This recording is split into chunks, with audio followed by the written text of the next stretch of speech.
Hey there, www.andrewmarkmusic.com. This one is extraordinarily difficult because it's just mired in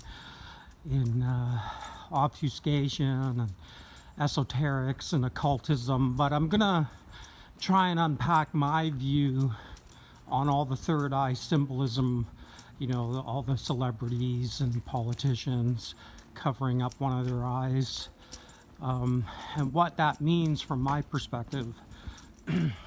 Now, of course, this can never be definitive, but I'll offer up my views on it for what they're worth. I may have to slice and dice this video just because it's such a complicated subject, but I think where we have to start is Egypt, you know, and Horus, and what were the Egyptians saying there with Horus and the battle he had with Set, darkness, and in my view, that story, very much like the story of the death of Osiris, is about the moon and the sun. Solomon, sun and moon.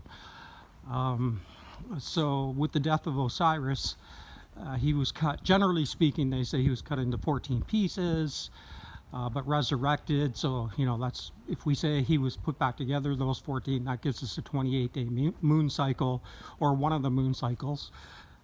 So, you know, that story is about the moon. And so is the story of Horus. And the best I can tell is, if you look at that story with Set, darkness, taking out an eye of Horus, that would reference an eclipse, you know.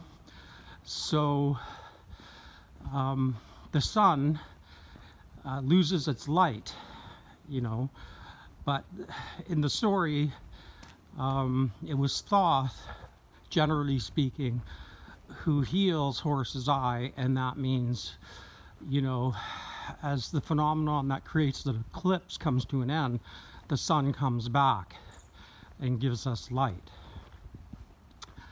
So I think, you know, that's probably the closest truth to what's going on with the stories themselves. So it's astrotheology. So that's the first part of this.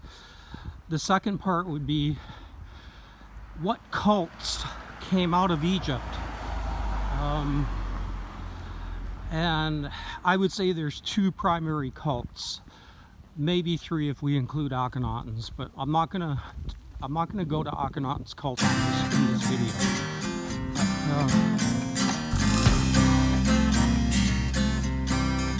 I went down to the crossroads, I saw